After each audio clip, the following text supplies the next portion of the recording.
single year because she's in foster care, because her father abused her. And her mother couldn't believe her. She is the child I am for. I am a volunteer child advocate. I am you. Florida residents call toll-free 866-341-1425.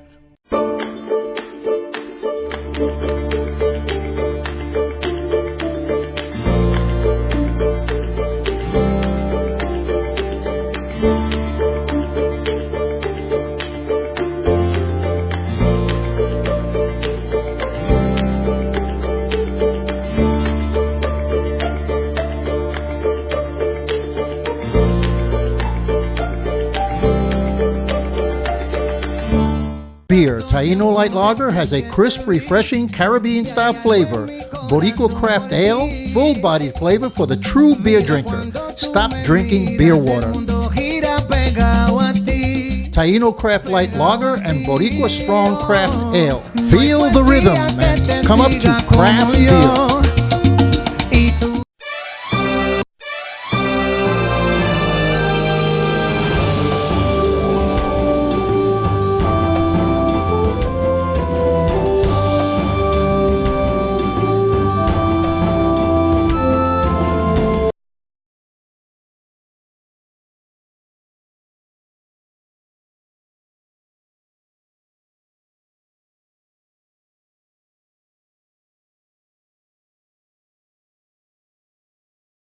Hi, I'm Jose Miranda. This is Hispanic SpeakoutTV. I'm being joined tonight by a dear friend, Victor Torres, Senator of District 15. Good afternoon, sir. Good afternoon, Jose. How you doing? Good. How are you? Good. So it was good to sit down and chat with another police officer. Right, retired. Retired. We're always cops, man. So let me get right into it. I mean, you've been around for a while. You've been involved in Florida politics and championing a lot of causes. Your governor is proposing I believe it's $47,000 for starting teachers. What's your viewpoint on this? Well, that's I guess a good gesture, but the bottom line is that I've always been told as a legislature that we don't increase the pay salaries for teachers. It has to be done through their school boards. So if the governor's proposing that $47,000 pay increase, he's going to have to send additional money to the school boards to fund this.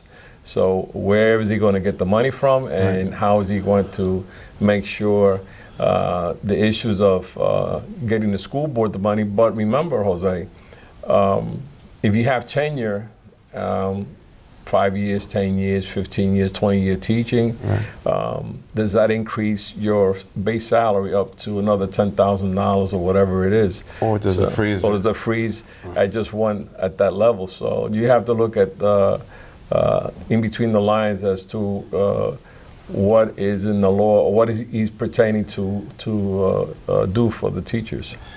So is this more of a token gesture, seeing that the teachers are going through a strike at this point, contemplating striking? Well, you can notice that throughout the state of Florida, our teachers are standing up against the discrepancies that they've been facing, not only here, but across this country. The teachers are fed up the way they've been treated for the amount of work they do, and how they support our children, our students who are going through their classes every day. And there's no money. We spend money for charter schools, but we lack money for our public schools. And so whatever he deems that why he's doing this, let's find out. All right. On another long teaching with two things. The teachers now have turned down a contract proposal, I guess $6,000, I guess they offered them for 2 years. What do you think about that? Well, you know as well as I do, we come from the collective bargaining aspect of it, and I don't know the details as to how that increase is going to affect them, but I know that one of the issues they had was their health benefits, that does that increase help them pay for their health benefits, or they still fall behind?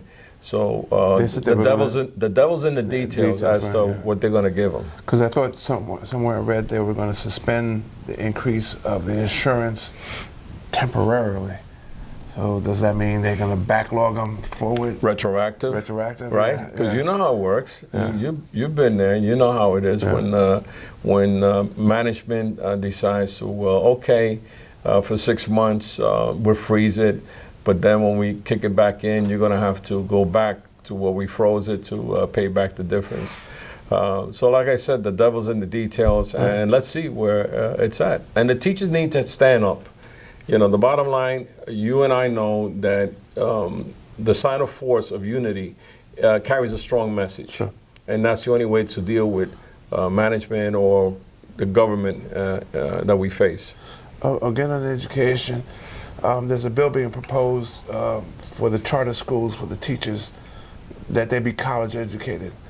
To be honest, I did not know that they didn't have to be college educated to teach in the charter schools, yet they're getting enormous amounts of money from the state to survive. The charter schools getting enormous amount of money. Now, those teachers, or supposedly those instructors, are they receiving the equivalent to our public school teachers? The salary, right? The salary, because remember, our school teachers, they have to be certified by the state as to their credentials and everything else. Right. The charter schools, no accountability, so they've been hiring people who have questionable backgrounds. So that's been one of the biggest issues. Some of them, but that's been forever, right? Well, that's what I'm trying to say. That this all of a sudden, you know, the concept of this should be you need to have those certification. There's no brainer, because our public school teachers have to submit a plan, a training plan for our students when they start the school year. Right. You know, what are the charter schools doing? You know, how can you overlook this? You know, and the sizes of population from our public schools to the charter schools is totally different, very, very different. Right. You know, thousands of kids compared to maybe a couple of hundred kids. And we have somebody in Washington who's a great advocate for the votes of charter schools. That's right. And I have to tell you, I was astounded to find out that you didn't have to be educated to teach in those schools, and there's so many of them. Oh, so yeah. It begs the question, what are our kids being taught? That's a good question, and I wish I could answer that and sum them up in one word, but I do know that the votes came from Michigan. 87% of her schools were charter schools. 87% in Michigan, where you can look it up and to see what she did in Michigan, and that's why this president hired her. They want to eliminate public schools. That's the bottom line, Jose. So we don't have to have educated teachers in the place. We don't keep our kids in a situation where they don't progress, and they need to have the public interest in what happens to them. Well, this would also underscore the fact that by having those charter schools, and I'm not knocking charter schools, the assumption is that you get less of an education with charter schools versus public schools. I went to a public school, so I mean, I guess that's not a good comparison. Comparison.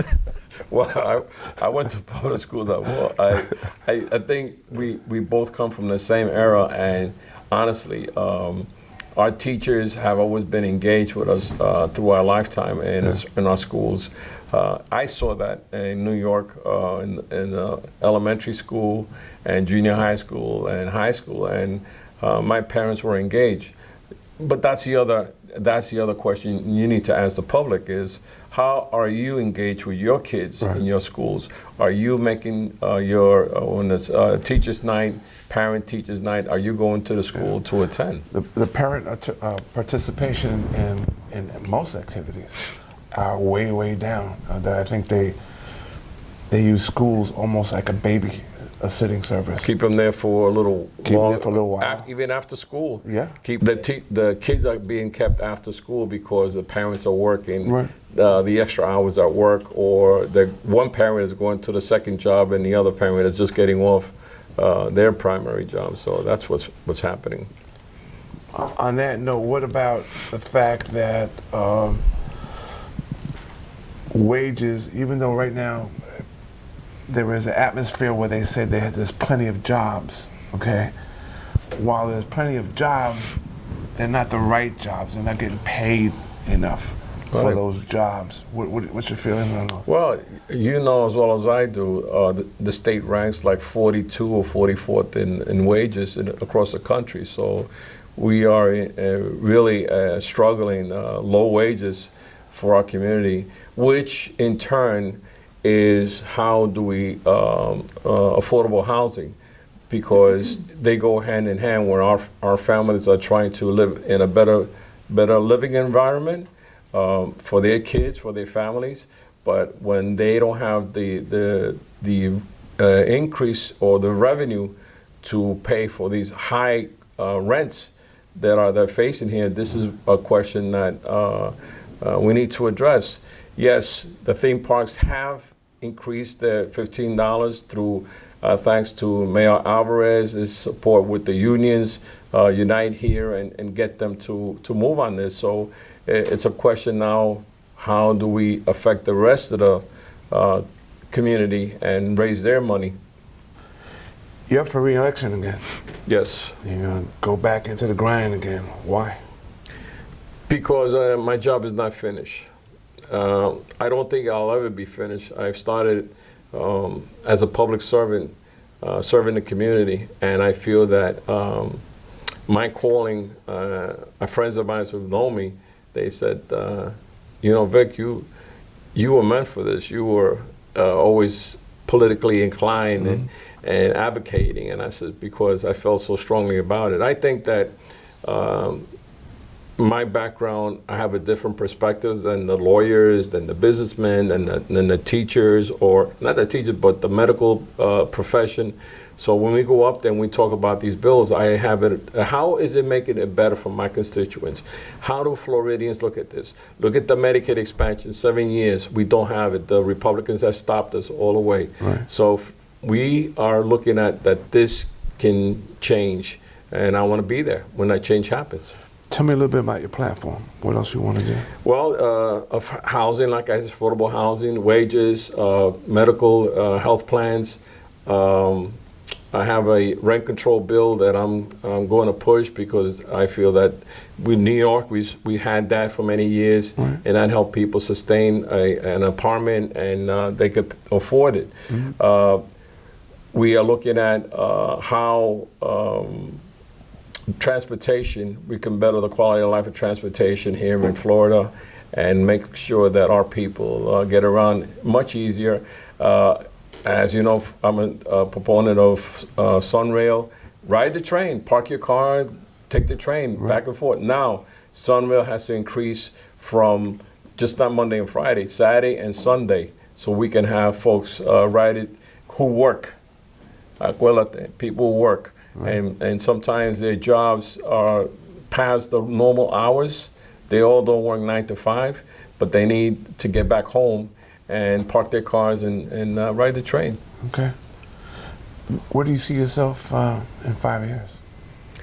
Well, only God could tell where I will be in 5 years. I can't tell you. I can't forecast. I just hope that my re-election puts me back in the game, and that I can continue helping the community as much as I can.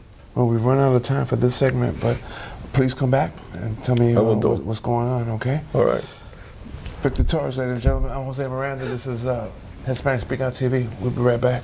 Single year, because she's in foster care, because her father abused her, and her mother couldn't believe her. She is the child I am for. I am a volunteer child advocate. I am you. Florida residents call toll-free 866-341-1425.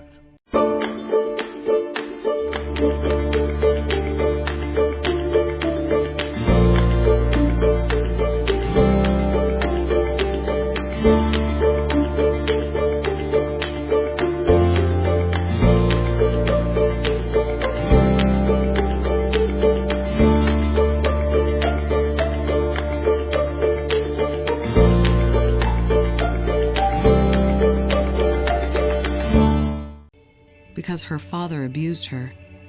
And her mother couldn't believe her. She is the child I am for. I am a volunteer child advocate.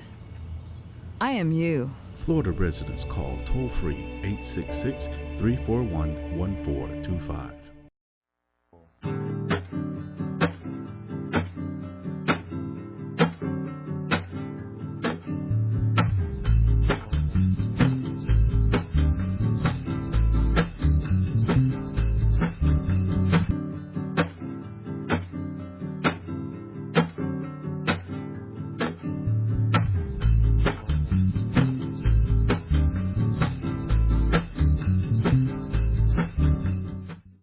Hola Florida, introducing Boricua Beer and Taino Light Beer. Boricua and Taino Light are crafted beers that are rich in flavors and brewed right here in Florida. Taino beer has a crisp, refreshing Caribbean flavor style when enjoyed chilled.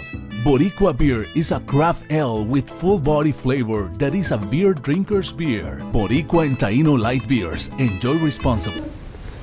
Welcome back. I'm Jose Miranda. I'm being joined again by the one and only Dennis Fuentes. You got it. There you go. You're getting it.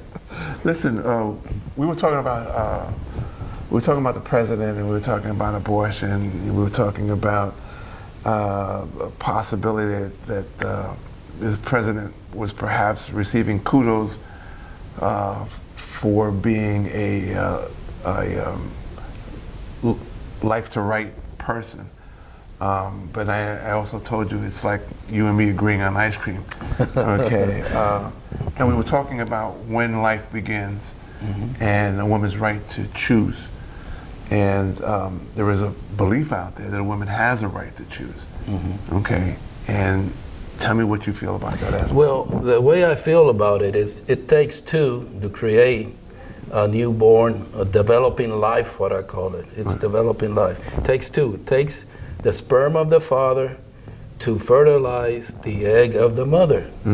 The mother has a pouch. I don't want to make I don't want to compare it to a kangaroo. Okay, but what I'm trying to do is say, you know, she has a pouch there where the two meet. Then what happens in developing life? You have a developing separate entity. You have an entity that has its own face, own brain, own arms, own legs, own heart. You have a separate entity that is developing. Okay, and I so agree with that. Developing entity, which is innocent, hasn't created any sins against anyone, should have a choice. Should have a right to life. Because it's a separate entity. It's not the same. It's not the mother's body. It's part of the being born system. But I will point out to you that a woman has a right to choose for her own body. Are you saying that you don't agree with that? No, but that's a tricky question. You can decide if you want to have a heart operation. Yeah, she has a right to choose on her body. But that separate entity is the miracle of life. And those of us that believe in religion and in a God, that is, life should never be destroyed. Either when it's developing, when it's most susceptible, to when you're born. I mean, you're developing life, separate eyes, separate everything. I mean, but even a separate sex in some cases. So that argument fails to recognize that. Yes. Yeah, but wait a minute. With the exception of the developing life, a real woman has a right to her body. The question here, though, is when is it appropriate that you can do it? Because you can't say there's absolute that a person can never have their own choice over their own body. Well, no, I'm not. Again, it's not her body. We're not talking about. We're not talking about the woman's body. Developing life. Again, I don't think you saw this right. It takes the father. No, I understand. It takes the women. It takes the miracle of life. I understand the biological aspects of it. Entity. Okay, what I'm saying But to you is so- that so there they- is a point she that there is doesn't no have life. a right. It's not her body Yeah, anymore. but there is a point that there is no life Let me there. put it. Oh yeah, it's developing life. Okay, but it's we don't know. developing. Scientifically, they say it doesn't exist yet. Developing life. We've had a conversation where you said life begins when there's a heartbeat. Well, you know, Okay, to some people. So some if there's no people- heartbeat, there's no existence of life. Well, there is developing life. Okay, and developing life is not part of a woman's body. It's the miracle of life. Okay. What about in So the case it's of a separate entity. Again, you got to take a look at this. It's not the developing life is not the woman's body. That developing entity is starting to form a brain, Right. starting to think, not the same as the woman. It's the miracle of life I understand separating that. from her body. And I understand that, but scientifically they have indicated that life does not begin until, as you say, a heartbeat. Okay, so what about in cases of rape and incest?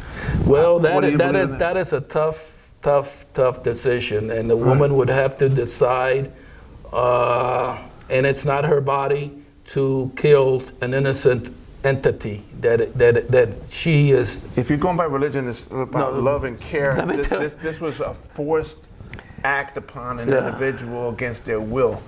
Okay, and to go forward with something like that, people would have object to that. So what do you think about The that? only time that I see is if the woman's life is at stake, you got to decide one life over a developing life, and that is, I would say, should be left to the mother, and the father has a say in this, and the doctor.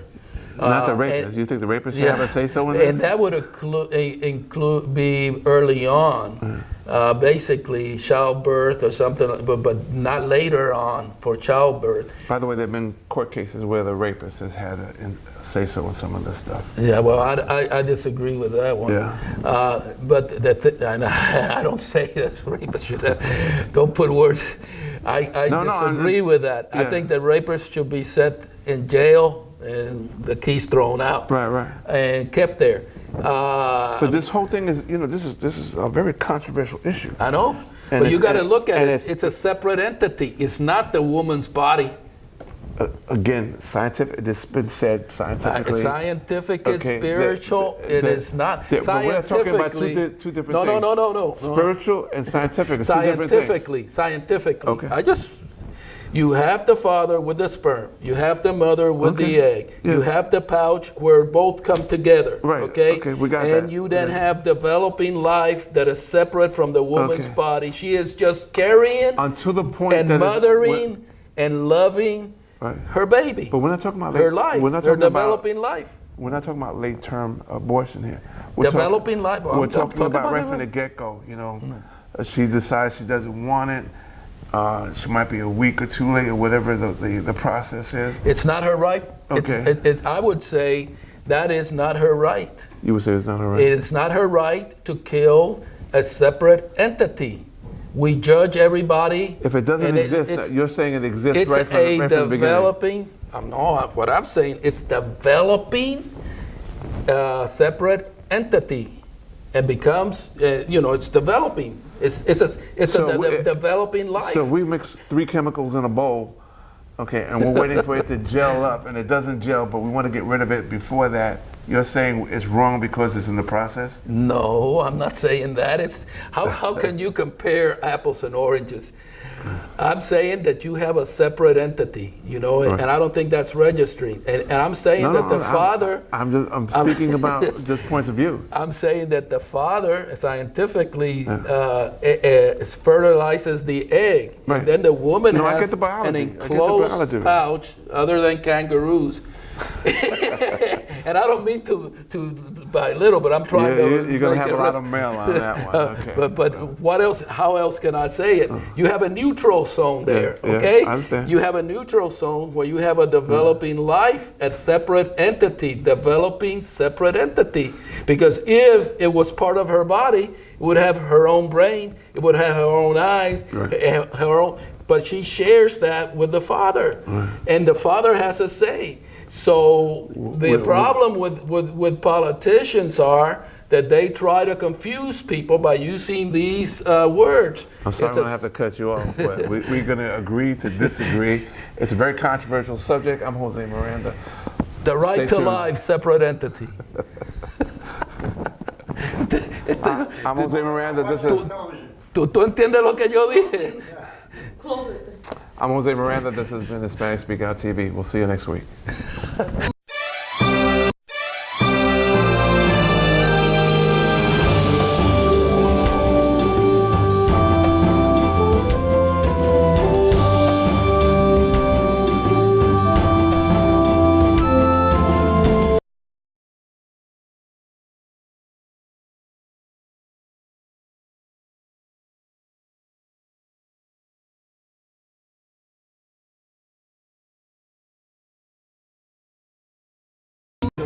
Now. It is the kind of weekend where an ice-cold beverage is probably the thing you want. A local businessman launching his own craft beer company, and he's targeting Hispanic customers. He's at the Sentinel today to tell us more about this new beer. Caitlin. Yeah, so actually you took the words out of my mouth, Andre. I was thinking whether a nice weekend means maybe a nice cold brewski. And I actually have Kyle Arnold, who's our restaurant and retail reporter in-house. And Kyle, you know, craft beer is a trend, but it seems that we have one local brewer taking it to sort of the next step. And let's talk about Boricua craft beer and Taino beer, which is like sort of its lighter sister beer. So talk to me about those two products. Yeah, exactly. It was a beer that was launched here a couple months ago by a local company at Altamont Springs.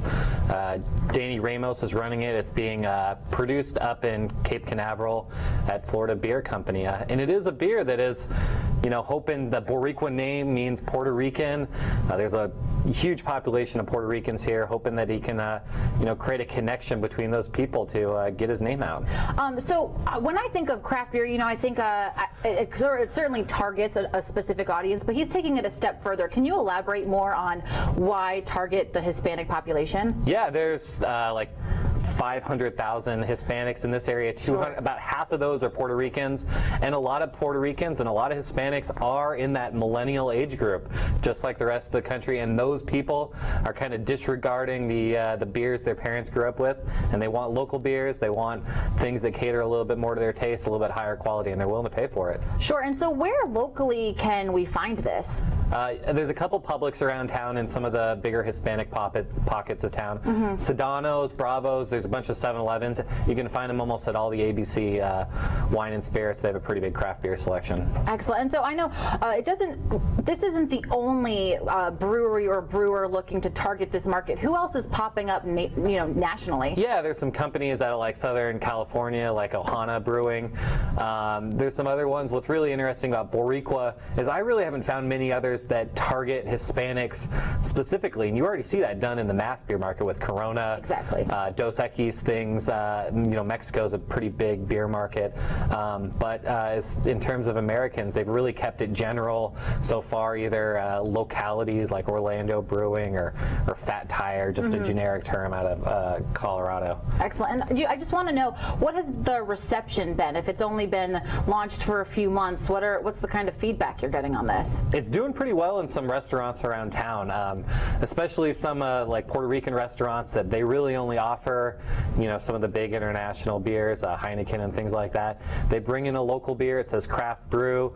It's got a local tie to it, and people want to try it, especially tourists from out of town. They want to, see what the local flavor is, and so far it's been good. Excellent. So we have a local entrepreneur, a local brewer here, targeting a very specific market within a larger market. So we'll just have to see how Boricua goes from here. But if we're seeing all these temperatures, I myself might crack one this weekend. I think you should, Caitlin. Cheers to that. What a terrific idea. Cheers. All right. Thanks for watching this video. You can watch Orlando News Now every weekday on OrlandoSentinel.com. We go live at noon. See you then. She is the child I am for. I am a volunteer child advocate. I am you. Florida residents call toll-free 866-341-1425.